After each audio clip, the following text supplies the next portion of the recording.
Welcome to Inside the Firm, a podcast dedicated to small business owners and hosted by entrepreneurs, Alex Gore and Lance Cayko. Each week, they take you on their journey of how to start, run, and grow a business by bringing you inside their architecture and real estate development firm.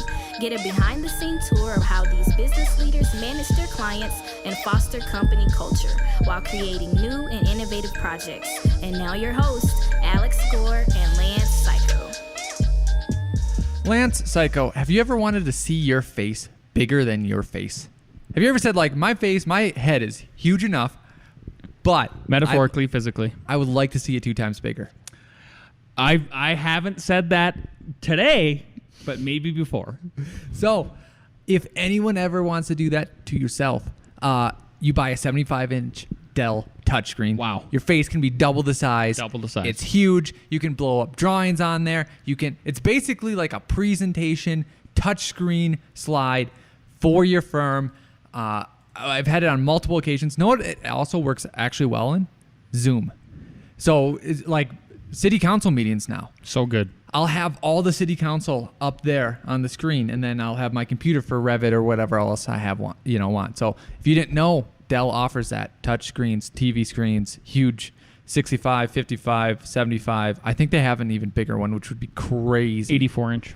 Yeah, because the 75 is huge. Yep. Go to Dell.com/inside the firm, where you get a special discount by entering your email address.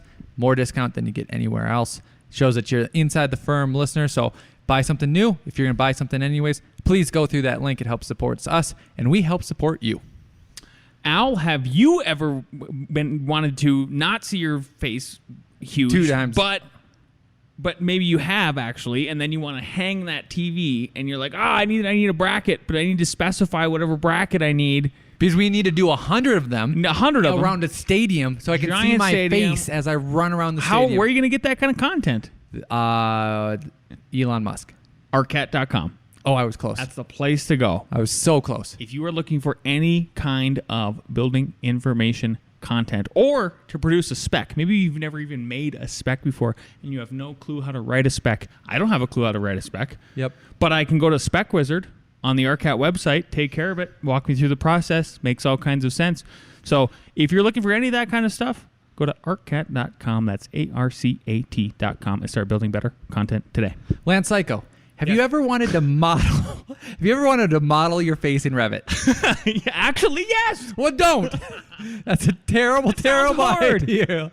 Do not do that. You know what it would make me do if I was trying to model my face in Revit? What? I would probably then write some academic letter to Autodesk, all angry about it. Oh, God, yeah. Rewind a couple podcasts. You'll see where that joke's coming from. So first off, don't do that because there's better things to model in Revit, like homes, buildings, furniture, all sorts of cool things. Spaceships. I've actually done it. Exactly. Do it. Exactly. Pretty cool. Yep. Go to RevitRocketShip.com where yours truly teaches you Revit. Thousands of students has taken it. Probably close to 1,000 professionals have taken it. It takes you step by step, model like it gets constructed, so that once your building actually does get constructed, you know the process because it's familiar to you. You get a whole bunch of stuff, and then it shows you how to start your own project. You get our template that we've developed and honed over the years.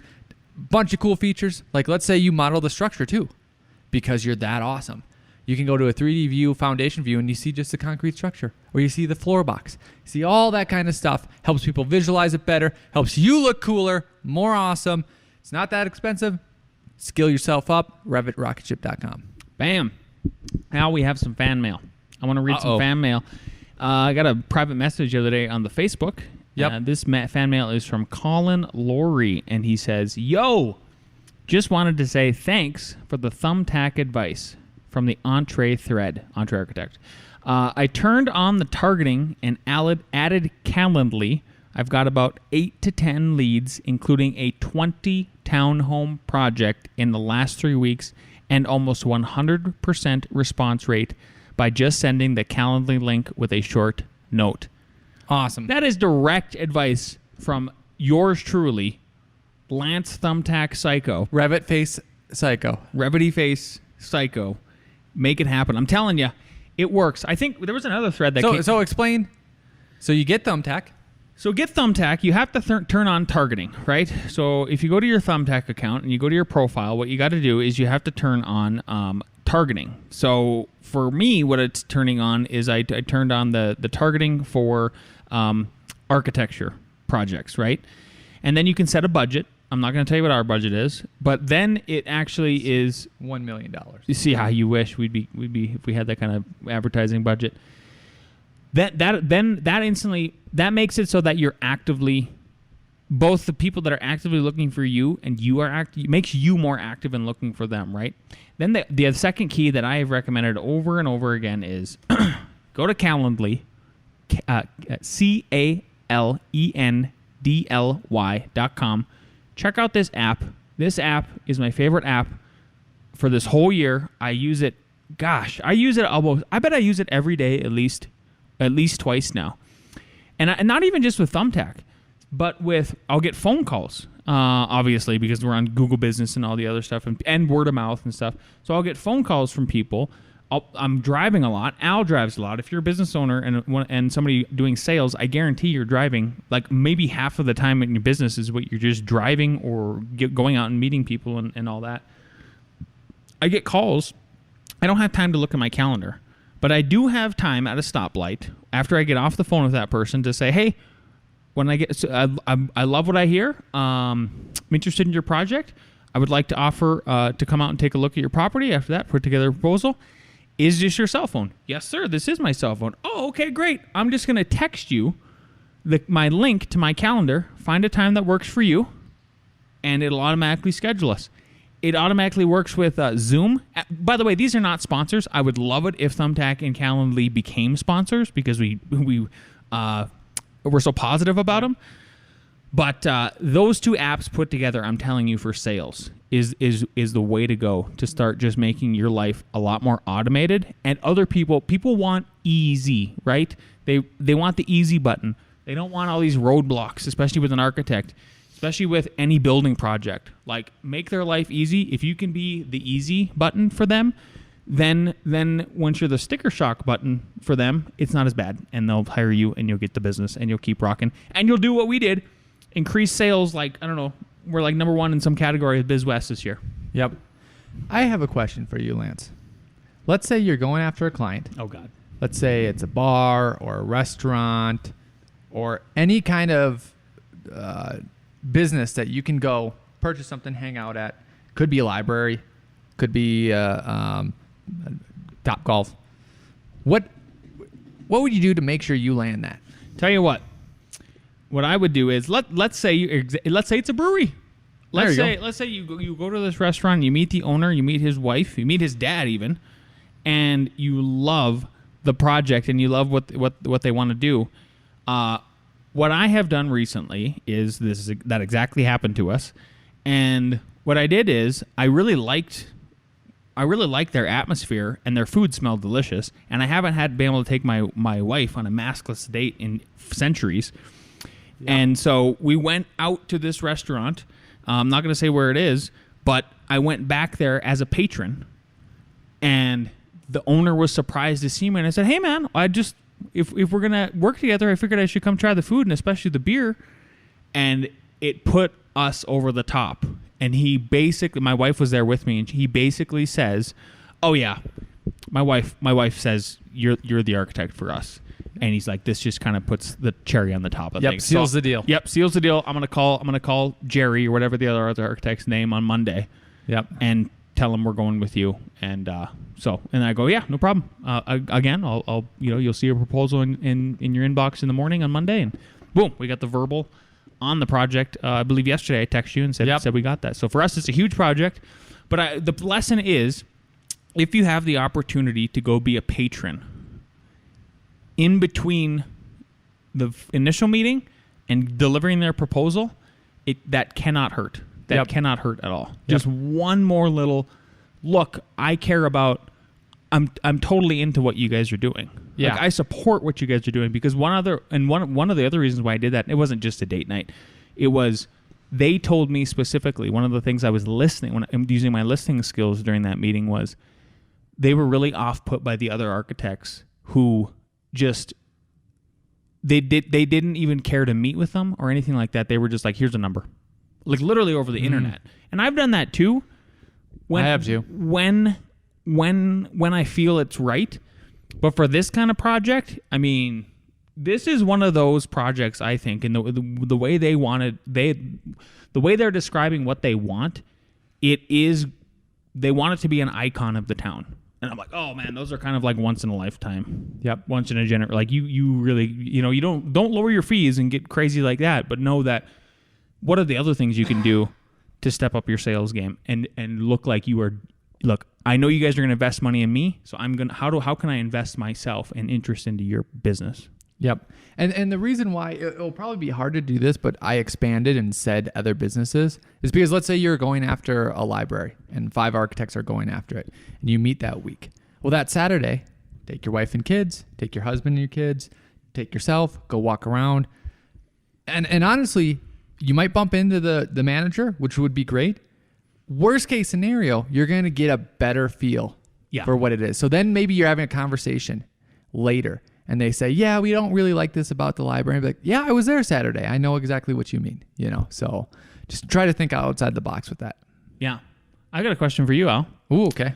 Let's say you found out that you were outbid by another firm by up to 50% or more. Right? Okay. So they cut their fees in half compared to yours. Yeah. And they beat you. And let's say the other firm even admits like, this is just it's like a passion for us. It's like a hobby. Oh. It's like, we're not trying to like build a firm and keep people employed and help facilitate their careers. Yeah. What do you do? Okay, honestly, didn't really look into this question. I first know for a fact that our fees are not on the high end. So I know that it's not, because there's some people where our fees are probably half of their fees. Yeah. But that's because if you listen to our podcast before, we're running an efficient machine to produce valuable work. That doesn't mean that other firms aren't. I'm not trying to say anything about that. I'm just trying to say how we do it. Mm-hmm. So if you're half our fees, then I would say good luck. Good luck. Hope it works out. Because sometimes what happens, and we get these clients back later, is if they're moonlighting projects, like, okay, they don't respond, blah, blah. I wouldn't talk too much smack about it. I would honestly say, hey, good luck. If you find it doesn't work out, sometimes on low fees, they're really unresponsive because they're trying to do other things. Know that we're here for you. And just leave it like that, Because back in the day, we had another architect tell a developer who's one of our good friends, like, don't go with those guys, you'll regret it. And I just remember just lit a fire. And you know who I'm talking about. And it went great. The guy still likes us and everything's awesome. So so you wouldn't go post in some kind of forum? Entree Architect Forum? And just complain? On Facebook? And just complain? No, but I also don't model my own face in Revit. So like what you do in your spare time. Well, okay, here's the point. Okay. There's one point that you made that literally was what I was hoping you would make, and that was it lit a fire under, right? Yeah. Hearing that from somebody else lit a fire, right? So where I'm going with this is like, okay, let's say you get undercut like that, right? And somebody decides to go with that other firm that is just literally doing it for a hobby, right? Did you even want that client in the first place? Is that really an ideal client for you anyway? Did you just avoid a giant fight, just a pit of misery?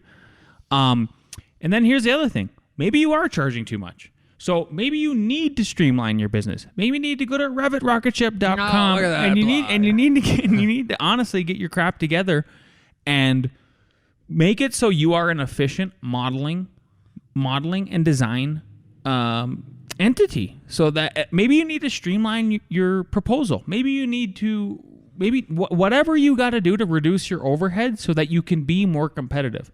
Because I don't like this idea that we have to charge. I think there's a lot of people out there that are charging too much because they aren't efficient, they aren't lean, they aren't mean, they aren't quick, they don't They're literally not even timing their time. How many people do you know that still don't even time their time? And like, how many times have you evaluated, finished a project? I actually just did this with our firm. There was a house we did, we just finished last year, and then we had another client come in recently, potential client, and they were presenting such a similar house and a way we would work on their house that I went back and I asked one of our staff members, I go, this is so similar to what we just did. Tell me how many, export your time for me and tell me how many hours you spent on this project. And then I'll know how to bid it out and see if that gamble I took a couple years ago, if it paid off. Sure enough, we hit exactly the billable rate we were looking for, and our profit is already built into our billable rate. Yep. So then I go like, plus inflation, boom. This is as competitive as a bid that I can get. So in other words, do you even have metrics set up and benchmarks that you can look at this? Yep. Good question. I really like that. Also, I just want to talk about those type of clients because I feel like you shouldn't feel bad about it because it could be one of these 4 types. One type is, let's just call them all developers, right? It might be a person, but let's just say developers, just to pick on them. They might be one will only basically get someone when they're like in a down spot. So let's say there's 30 firms in Colorado that can do this type. One of those firms is going to be hungry, and they only choose on the hungry one, and they get them to do a low bid, and then they know what they're doing, so that then they browbeat them in when like they aren't delivering, or the firm finally goes like, hey, this is a lot more work. Yeah, but you promised this. So there's that, right? Then there's the developer that literally wants as little done. They just want the outline. They'll get the structurals, and they want you to get through the city, and they'll actually build it and just be like, I know how to build this. I know what's up. I just got to get this thing through the city, right? But then you can kind of tailor your contract to that if you know that that's who they are, you know? Then there's the developer that knows how much it is, and I guess it's kind of like the first developer, just kind of wants to, beat it into you. Or I guess there's a developer that doesn't know. Mm-hmm. That doesn't know. Mm-hmm. And here's the dangerous one. They don't know, so they have you draw it for a price that's kind of like a scant set, but they need to ask a million questions. They need a million helps. Then it's like double what would have been your price, which was double. So it's like 4 times the work. So just be like, here's my example. I made this mistake. Someone was hammering me down on price. And they said, I said X amount. And they said like, oh, can you do this? And I was like, no, can you do this? And I finally gave a little bit of a discount. And then afterwards, after we agreed to that, they said, oh, great. And by the way, this is our first time developing, so we'll need a lot of hand holding. I was like, son of a... Come on. I would have charged like $5,000 more. Yep. Easily. Yep. So. Yep. Exactly. You gonna ask me this one? Describe, Lance. Would you please describe your ideal lead generation platform for architects if you could make one? So, our good friend Mark LePage asked this amazing question in the Entree Architect community, and since Alex is not on social media anymore, because I'm free, because basically, I am free, people. Yep, he's not under Chinese control, deep state, whatever you want to call it. Everyone, yeah. I'm joking. Kinda. So Mark asked this question, and I thought it was so good. He probably asked it in a different way or whatever, but it generated this awesome thread in the Entree Architect community. So I wanted to tell you guys, here's what I would do, right? I actually think the interface of Thumbtack is really good. I think but there's just a couple tweaks that I would make to it if I was to make Lance Tack, right? Or whatever it's called, right? Yeah. So I think there's a niche, and I think some architect who has the ambition or the time on their hands should do this. They should make their own platform, right? And it could be a premium platform for premium clients. So you are looking at So you're looking at look, you're a premium architect. Doesn't mean you're the most expensive. It means you are not cheap though, right? So I'm talking you're medium to high. Are you like Target and above? You're Target and above. That's a perfect way to put it. But definitely Walmart is not. You're not Walmart. No Walmart's allowed. Okay. No dollar stores allowed. None of that allowed. Right. Yep. So you're Target and above, and there's a couple tweaks before anybody can contact you about, let's say they're going to build a brand new building or a brand new house. They have to check a box. So part of it is the honor system, but like the box has to be, if it's going to be for new construction, any kind of new construction. Oh, do you have your lease signed? Do you have the land purchased? Great. That will just help weed out people who, like, they're contacting architects on Thumbtack and these other places. They don't even have the land purchased yet. They don't even have the lease signed yet. So instead of you having to waste your time and your lead generating money on literally asking them, because that's one of the questions I get all the time, is me having to then, okay, now I got to spend $50, and then I'm literally going to ask them, and then they go, oh, no, not yet. We're in that okay, great. Well, get back to me when you have a piece of land or a lease signed or something. Otherwise, it's just a waste of time. Yep. The second one would be they have to leave their phone number and their email, and both of those things have to be verified. So let's say the lead, what would happen is they would fill out all their information, they would leave their phone number, they would leave their email, and a text message would get sent to their phone, hopefully their cell phone. Yep. And then it would literally be like these campaign ones or whatever you get, from people where it's like, it doesn't matter what it is, where it's like, type Y for yes or no for no, and then S, type stop, and then they'll stop sending you the emails. So they would have to communicate back with the server. Yep. Oh, so they would send out their request. The text messages would get out, but their request doesn't get to me, the architect, until they verify their phone number after the text message is sent to them, and they click on a link in their email. Yep. Then I get that information right away. That way I'm not just trying to, once again, communicate through this platform, and that's my only means to contact them. Because what if I'm just I just want to have a phone call? Like, why is this so hard, right? That'd be the second thing I do. Okay. Like it. Yeah, isn't it? I think those are pretty good, right?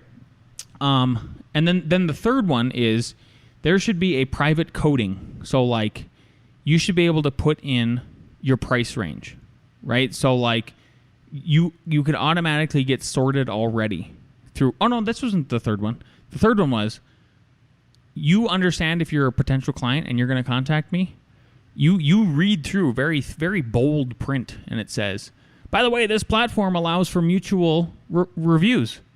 So I can review the client. Oh, okay.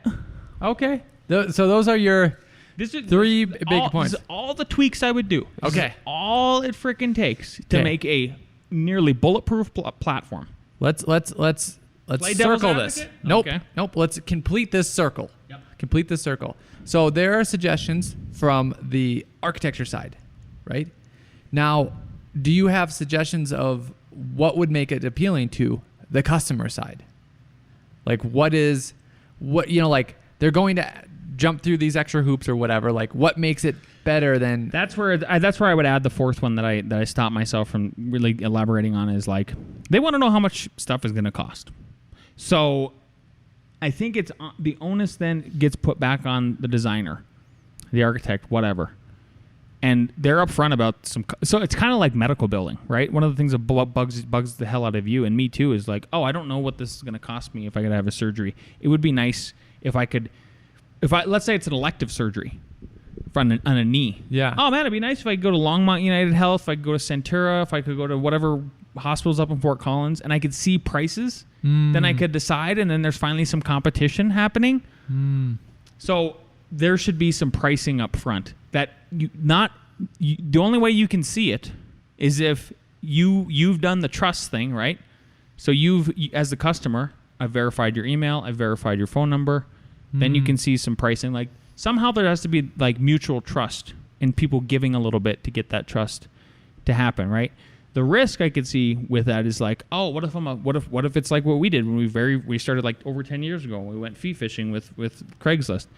What if somebody else does that? Well, then they do that, I guess. I mean, there's always a risk. Here's a risk. It would probably drive down prices, probably. But I'm almost thinking Amazon, where you have the firms and they have their reviews. And that's a key, is like you have to have these firms have reviews. And then you have like, let's say it's only for residential architecture, because you could get crazy if it wasn't. Oh, here's a house this size, here's a house this size, here's a house this size. What did you actually charge? So they could sort by reviews and charge. But everyone knows it gets tricky because like you could just do like builder set plans for nothing versus like doing all the interior design. But I get where you're going. Yeah. That leads me to my question to you, and actually to the whole community, because I don't think we're going to answer this. I heard again today, it was basically for service-based businesses, which we are a service-based business. One of the ways to make more predictable money, right, without having to go through all these hoops of selling, is to make a package. Make a package, right? We've toyed with it. I don't think we've ever committed to anything. I think we've just had a package like up on our website once, like, hey, we'll do a review of the site for this, right? Mm-hmm. So not only to you, but everyone that's listening, and maybe put this on the Entree Architect community again, because I think we did it a while ago. Have you created a package that was actually successful? What is that, or what is your ideas for creating a successful package? God, that's well. I always want it to be like, you know what it reminds me of? Here's what instantly comes to mind. So Al was late to lunch today because he was doing other stuff, and he texts me and he goes, "Hey, here's the salad I want," because I'm Salad Al. That's my name, actually. So at the restaurant, did you fill out the form and everything? Yes, that's where I'm going. Yeah. I would want it to be as easy as and as fun as. So the restaurant we went to today, it's called Big Daddy's or something like that. Bad Daddy's Burger. They're freaking awawesome. Delicious. I put a burger on my salad just to make it clear to everyone. That's how Americana they are. So they have what they'll do is you'll get a menu, and then you get a highlighter, and you can either make your own burger, or you can make your own salad, and then you highlight the ingredients. It's a fun experience. That's how I'd want it to be. Like, they make their own package. You make your own Maybe it's a page. Make your own package. And clearly you have a core part of it. Like here's how you could do it. You could say like, let's say analogous again to a burger. Oh, okay. Let's say there's different categories, right? So there's a bun category, there's a burger category, there's a meat category, topping category. Yeah. So like, and then you're like, and then at the you're like, you must select one from each category. Sure. That way you always have your base, but then they can add onto it. Well, couldn't we make a page? I love that how we're just giving this out. Couldn't you make a page? And I would want the header to say is like, hey, we're always open to meet with you, talk to you, all that. Click here to, call us, or click here to schedule a time. Or if you would like to know a quick estimate of what it would cost to do your project, fill out the form below. So, I like that. But how, that's interesting. You make your own package. Make your own package. Just think about it. So my email is akg@f9productions.com. You can email me with any thoughts. Lance might post it on Entree Architect Community. So just go there, sign up, do all that kind of stuff. Yeah. I got one last question for you, Al. Okay. Let's say you're contacted by a potential client who is stuck in the permitting process and has recently fired their architect. What do you do? Okay, I would ask some questions. Okay, perfect. Let's pretend. Okay. Can we do some role play a little bit? I'm gonna be that potential client. Okay. I'm the new. Hey, glad to meet you, Cayko. Well, hey, yeah, I got your name from Maximalist. Blah blah blah blah blah. I'm trying to make. So I've got this project.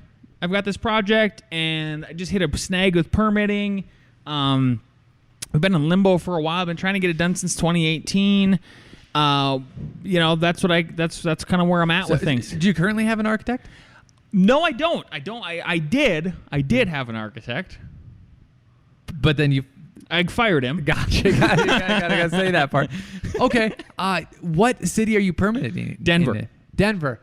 Who do you know who is your permit official that you're working with? I don't. Okay, because I would ask. I'm not going to say the name. Oh, does this ring a bell? Is it this person? It is not. Okay. I If it guess, was sir, that I don't person, know. I don't know. I just know that my architect forgot to put on one thing, and then he wanted to charge me extra money for putting something extra that the city asked him to put on the drawings after we were submitted, and he wanted to charge me extra, so I fired him. Okay.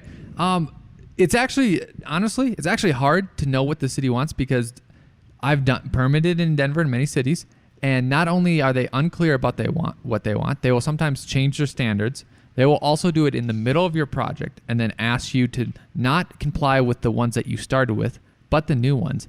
I've also had them specifically write out what they wanted me to put or where they wanted me to put. I know, Al, but Okay. let me tell you, okay? It's the city took way too long for me. Absolutely, And, I agree with you. They're just, and you know what I did? I just decided to start doing some stuff. Okay. Just start doing some stuff to my building. Gotcha. And gotcha. then they came and they saw what I was doing, and they were like, "Hey, you don't have a permit. Yeah. You can't do this kind of stuff." So I'm just wondering if you can come help me out. Okay. But I fired my other architect. Gotcha. I understand the situation. Yeah. I honestly, I'd tell you that maybe you should make amends with that other architect. I don't think He won't talk to me. He won't talk to me anymore. Yeah. Well, we wouldn't be of much service jumping in the middle of it. So I don't think we'd be the right fit. I'm just going to break this down. I'm out of character now. Yeah. I'm going to break. Yeah, I would walk away from that one. I would walk away from that if he didn't Yes, get the my answer drift. is, what do? You run. You run in the other direction. I was gotcha. So, honestly, if they've here's the difference. If a potential client calls you and they fired their other architect, I think that it takes you from a green level to an orange level. Then feel them out a little bit further in the conversation, and then you heard in the conversation with me and Al where it went to red. Okay, Yep. Go back and rewind it if you couldn't tell when it went to red. Avoid even going to meet with the person because I think. But here's where an instance can happen where I think it's okay for you to maybe jump into it. Yeah. If an owner calls you and they're having trouble with building permitting or finishing up their project or something, we already helped somebody else out like this earlier in the year. They didn't even hire an architect. Maybe there's a language barrier. Maybe there's just an understanding barrier. Yep. And they're having to deal with the red tape and they've never had to do it before. Those people you can help out. But know that half of this is goodwill. Like you're getting the good energy you're putting into the woo woo, all of that. That's your MO with a project like that. Yep. But the other stuff, you cannot run fast enough. Speaking of architects that often gets fired from their projects, I think we have COVID all over. we have our I best don't friend Nick with Nick Reeds. But before we get into it, Oh, dang it! I thought that was a perfect segue. it was a good segue. But and Al, you can segue back. But like, I just want to give Nick a congratulations here. When we were at lunch, I had saw this tweet come across my Twitter, and it said, "Breaking: Florida governor lifts COVID restrictions on restaurants and other businesses statewide." He also banned local fines against people who refuse to wear masks. Nick, when do we open up F9 Florida? Nick Renard on the loose in Florida. Watch out for him. He's like an alligator in the night. Here he comes. Hello, best friends. I hope you all had a great week this week. A reading. How do I stay on the path? Once you see the path, you must begin to walk down it. This can be the most difficult part of the journey. To break free from the gravitational pull of weakness, habit, and fear. The best way to start is to start. Don't hesitate, don't wait, don't analyze or plan or research. Just start now. Once you begin down the path, you will soon realize it is not an easy path. The path is fraught with obstacles and distractions. Laziness, ego, weakness, and immediate gratification will all try to pull you off the path every day. You must fight them. You will even have to fight people who don't want you on the path. But you can fight, and you can win. Every moment you are alive is made of choices you get to make. Little tiny choices that alone mean nothing, but when combined together, mean everything. You have to make the right choices, the hard choices. You have to deny immediate gratification and push back against weakness. You must impose unmitigated daily discipline in all things. This is how you stay on the path.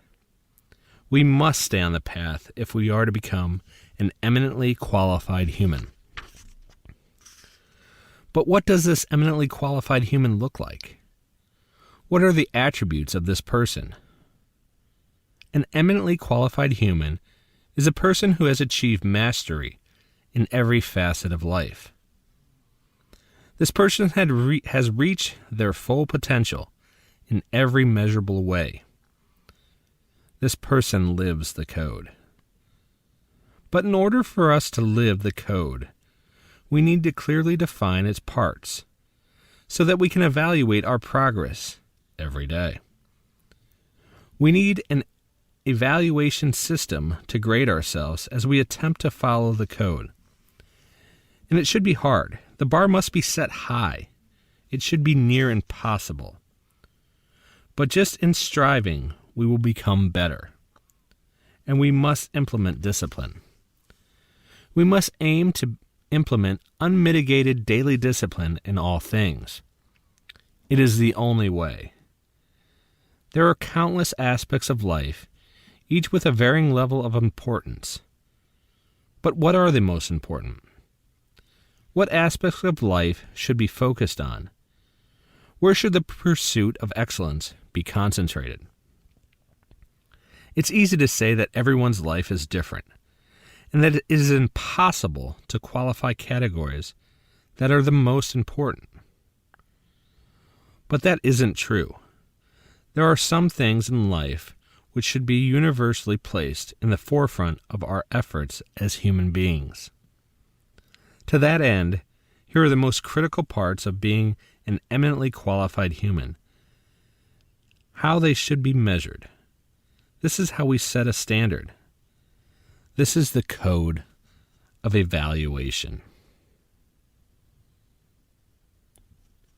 Jocko. Tune in next week for more. Ready, shoot, aim. Ready, shoot, aim.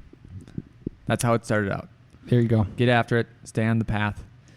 Hold your standards high. And Ooh, and all the little stuff. If you're doing all the little things correctly along the way, or at least to the best of your ability, right? And you've got a system set up, it's going to add up to something awesome.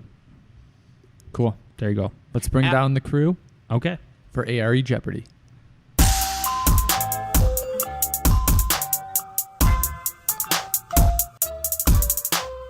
Alrighty. Question number 1. What is the recommended hardness limit of water from a well to be used for potable purposes? A, 5, B, 1.1, C, 11, D, 3. What is the recommended hardness limit of water from a well to be used for potable purposes? Everybody's got their answers somehow? Good at just guessing, probably. A, B, A, D. What do you got? A? Sorry, I can't see that far, Rebecca. It is the correct answer is B, 1.1. So the lower the number when it comes to that is better. All right, just remember that. Is it softer if it's lower? Yes. Yep. The harder it is, the higher the number. Boom. That's the way to think about it. There you go. Number 2. What is the... And by the way, that came from one of our projects that we're building right now that has a well. The well test came back, so that's where I'm writing these from, just so you know. Number 2. What is the recommended amount of iron parts per million limits of water from a well to be used for potable purposes? Al was booing us for the popcorn gallery. Peanut gallery. A, 0.1. B, 0.3. C, 0.5. D, 1. What is the recommended iron parts per million limits of water from a well to be used for potable purposes? All right, we've got D, B, A. Thank you for putting it next to my face. B. The correct answer is B, 0.3. Congratulations, Reba. And who else? Ross. Ross is in the lead. Exciting. Yeah, so for that one, just remember, well, it's recommended, I guess, because you have to have some iron in the water, right? Got to have that iron. Apparently. Yeah. Okay. Now we got the owl questions. Number 3, what occupancy group classification letter does miscellaneous fall under? A, U, B, M, C, I, D, F. Do you need the question again? Well, okay, so just the answers. A, U, B, M, C, I, D, F. What do we got? We got A, and A. You're all correct. A. Good job. That was a tricky one because of the M. Smart. All right, number 4. Is it? By the way, somebody's leading with 3. Awesome. And the next closest is 2, or just 1? Oh, piece of cake. He's got it in the bag. Number 4. The abbreviation DWV. What does the abbreviation DWV stand for? A. Dirt, waste, and vent. B. DC, watts, voltage. C. Department of Motor Vehicles. D. Drain, waste, and vent. What does the abbreviation DWV stand for? We have D. Everybody's right. Drain, waste, and vent. No need for a tiebreaker. Congratulations, Rossosaurus Rex, 2 weeks in a row. Let's all wish him good luck as we sign off with Inside the Firm this week. First test Monday that he's going to crush. Piece of cake. Okay, talk to you next week.